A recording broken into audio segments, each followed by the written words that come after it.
कर्पूरगौरं करुणावतारं संसारसारम्।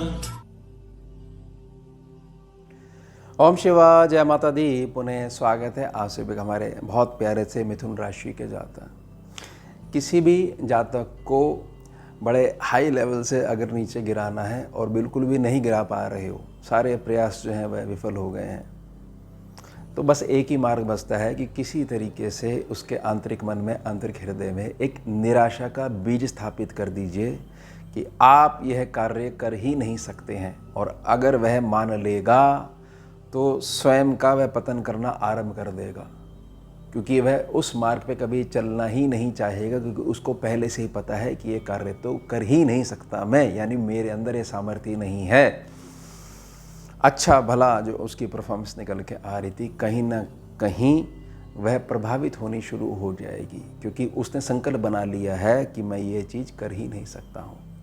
अब बहुत लंबे समय से निराशा झेल रहे मिथुन राशि के जातक, महादेव की इच्छा से दो गुरु ग्रह गुरु पद पे आसीन, एक देवताओं के, एक दैत्यों के, गुरु और शुक्र मिथुन राशि पे 3 नंबर राशि पे ये एक हो जाएंगे, यानी लगन में आपके आ जाएंगे 26 जुलाई से। जब जब ये दोनों ग्रह एक होते हैं तो जातक के जीवन में हर प्रकार की चीज़ चेंज होती है, और सबसे बड़ा बदलाव होता है उसके माइंडसेट का, उसके आपसी व्यवहार का, आपसी मित्र मंडली का, आपसी संगत का।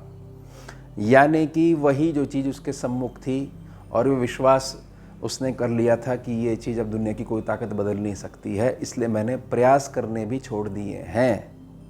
व्यर्थ में मेरा समय भी खराब होता है, इसलिए मैं बड़ी मुश्किल से सेट हो गया हूँ। एक सीमित क्षेत्र में मेरी जो सूखी दाल रोटी चल रही है, मैं इससे आगे कभी अब बढ़ूँगा ही नहीं।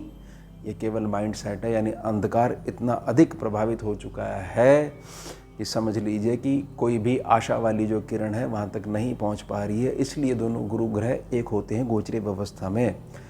तो समझ जाइएगा कि ईश्वर अब चाह रहे हैं आपके जीवन में परिवर्तन हो। तो 4 मुख्य क्षेत्र रहेंगे जिसमें 3 बड़े लाभ मिलेंगे, और एक क्षेत्र ऐसा होगा जहाँ बहुत बड़ा बदलाव होने वाला है। मिथुन राशि के जातक जिनको अभी तक यह क्लियर ही नहीं है कि मुझे अपने जीवन यापन के लिए, मेरे कैरियर के लिए कौन से मार्ग को पकड़ना है। सारे मार्ग मुझे बड़े सरल लगते हैं, सारे मार्ग मुझे कभी कभार ऐसा लगता है कि मैं ये नहीं कर पाऊँगा। कुछ एक मार्गों पे मैं कुछ चलता हूँ तो कुछ स्थितियाँ ऐसी उत्पन्न हो जाती हैं कि मुझे लगता है कि मैंने गलत मार्ग का चुनाव कर लिया, और सारी चीज़ें ठीक रहती हैं तो कुछ ना कुछ पैसों को लेके ऐसी उठापटक हो जाती है कि मैं रात्रि को चैन की नींद ले ही नहीं सकता हूँ। सेहत भी मेरी जो है वो, मानसिक सेहत जो है प्रभावित होनी शुरू हो गई है, और उसी आधार पर शारीरिक जो है स्वास्थ्य जो है वह भी गिरने लग गया है। यानी कि मेरे पास 10 मार्ग खड़े हुए हैं, मैं चुनाव नहीं कर पा रहा हूँ कि मेरे लिए कौन सा मार्ग स्थिर है, और अगर मैंने जो मार्ग पकड़ लिया है तो वहाँ पर भी मैं स्थिरता से नहीं चल पा रहा हूँ। वहाँ गड्ढे ही इतने ज़्यादा हैं कि कहीं ना कहीं मैं डिस्टर्बेंस में जो है बना हुआ हूँ और उससे बाहर ही नहीं आ पा रहा हूँ। ये ना ग्रहीय व्यवस्था ना इस प्रकार से आंतरिक मन को प्रभावित कर देती है। अब गुरु और शुक्र जो है वो 26 तारीख को जो है वो एक हो जाएंगे मिथुन राशि के ऊपर, लगन के ऊपर। सबसे पहले तो आपका जो माइंडसेट है, जो समय परिस्थितियों ने या लोगों ने चेंज कर दिया है कि यह मार्ग आप चल ही नहीं सकते हो, इस मार्ग पे चलने से सीधा जो है पाताल लोक में जो है चले जाओगे, वहीं घर बनाना पड़ेगा आपको। और हमने ये बात मान भी ली बड़ी सरलता से। अपने बैकग्राउंड को हमने जांचा ही नहीं कि एक समय था कि आप ये बताइए कि करना क्या है, हम करके दिखा देंगे। हमारे लिए बिल्कुल जो है इतना सरल मार्ग था ये, और कितना अधिक जो है हमारी पॉजिटिविटी रहती थी हमारी ज़िंदगी में। अब बहुत लंबे समय से ज़बरदस्ती जो है हमने ये मान के बैठे हुए हैं कि हमारी एक लिमिट है, कुएं के मेंढक की तरह, जो ये मान चुका है कि समुद्र नाम की कोई भी चीज़ नहीं होती, केवल काल्पनिक बात है। और वह इस बात की गारंटी लेके बैठा हुआ है कि अगर मैं इस कुएं से बाहर गया, समुद्र तो है नहीं, ये मेरे से कुआं भी छूट जाएगा। यही मैंने बात कही ना, किसी को गिराना है तो निराशा उसको दे दो कि आप ये नहीं कर सकते, अगर उस चपेट में अगर आप आगे हर प्रकार से आप गिरना शुरू कर दोगे, कोई भी क्षेत्र ऐसा नहीं रहेगा जहाँ फिर उभर पाओगे पुनः। तो ये आशा की किरण महादेव की इच्छा है पुनः आपको स्थापित करने के लिए आ रही है। सबसे पहले इन चीज़ों में पीछा छूटने वाला है। डेली एक्टिविटी आपकी बहुत अधिक स्पष्ट होने वाली है। और दूसरी बात क्या चीज़ है, आपके बाहरी क्षेत्रों में व्यापार इत्यादि को लेके, जॉब इत्यादि को लेकर जो रिलेशन जो मंदे पड़ गए हैं, ठंडे पड़ गए हैं, उनमें पुनः जो है ये समझ लीजिए गर्मजोशी वाला माहौल रहने वाला है। और अगर ये परिस्थितियाँ इतनी अधिक बिगड़ी हुई हैं कि ये माहौल चेंज हुए बिना सफलता नहीं मिल सकती, तो महादेव यह भी करवा के जो है आपके सामने जो है लेकर जो है दे देंगे कि लो तुम्हारा पूरा जो है सर्कल ही मैंने चेंज करवा दिए, परिस्थितियाँ मैंने उत्पन्न करवा दी कि अब जो है तुम नई जगह से एक नई शुरुआत करो, मैं तुम्हारे साथ हूँ। समझे आप?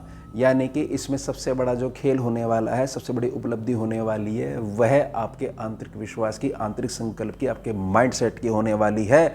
आप स्वयं ही समझ लीजिए कि जब आप ये मान के बैठ चुके हो या कोई भी जातक मान के बैठ चुका है कि यह चीज़ हो ही नहीं सकती है, तो सबसे पहले उसको आंतरिक विश्वास जगाना पड़ता है कि पहले स्वीकार तो करिए कि आप कर सकते हो और आप ही करोगे। ग्रहों का नंबर तो बहुत बाद में आता है। तो यहाँ पर जो ग्रहीय प्रणाली है वह पूर्णतः आपके पक्ष में आ चुकी है 26 तारीख से। अगर इस निजी प्रार्थना को आप स्वीकार कर लेते हो तो भर भर के लाभ मिलने वाले हैं।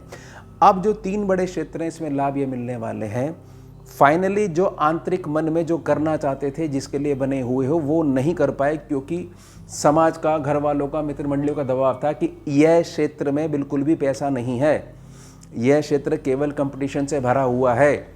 और हम क्या कर रहे हैं, ज़बरदस्ती जो है वहाँ जाकर उनके मन के हिसाब से अपनी कार्य प्रणाली को गति दिए जा रहे हैं। बताइए गति मिलेगी किस आधार पर मिलेगी?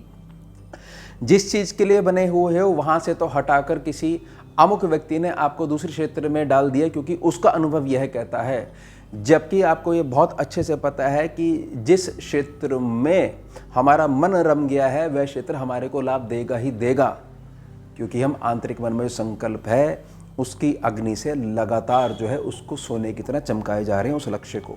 तो यह बड़ा चेंज होने वाला है। यही चीज़ आपके घर में जो छोटे बच्चे हैं, संतान पक्ष हैं, उनके जीवन में एक बड़ा बदलाव आने वाला है। यही नीति रहेगी, वो माइंडसेट चेंज होगा। विवाह इत्यादि के लिए बच्चा जो है मान ही नहीं रहा है, बात ही नहीं कर रहा है, उसकी अपनी कल्पना चल रही है, मैंने तो विवाह करना ही नहीं है। इससे बहुत अधिक जो है निराशा का माहौल है, घर का माहौल बिगड़ा हुआ है, उसके एजुकेशन को लेके, उसके जीवन में प्लेसमेंट को लेके, व्यापार इत्यादि को लेकर, या अपने जीवन में भी जो आप कह रहे हो कि भाई आप घर के बुजुर्गों को मेरी बात तो सुनो, तुम बाहर जाके सबकी सलाह लेके आते, तुम्हारे घर में गुरु बैठा हुआ है, इस चीज़ का एक्सपर्ट बैठा हुआ, तुम उसको इग्नोर कर देते हो। बुजुर्ग का हृदय दुखाकर तुम सोचते हो बाहर जाके तुम बहुत सारा स्वर्ण कमा लोगे, ये नहीं हो पा रहा है, वो एकजुटता फैमिली में नहीं हो पा रही है। बड़ा चेंज होने वाला है। मांगलिक कार्य संपन्न हो ही नहीं पा रहे हैं। मित्रों के साथ, एक मित्र मंडली के साथ ऐसा विश्वासघात वाली ऊर्जा बीच में आ चुकी है कि मित्रता जो है उसका युग है ही नहीं, ऐसी भावना जो है वो घर ले चुकी है।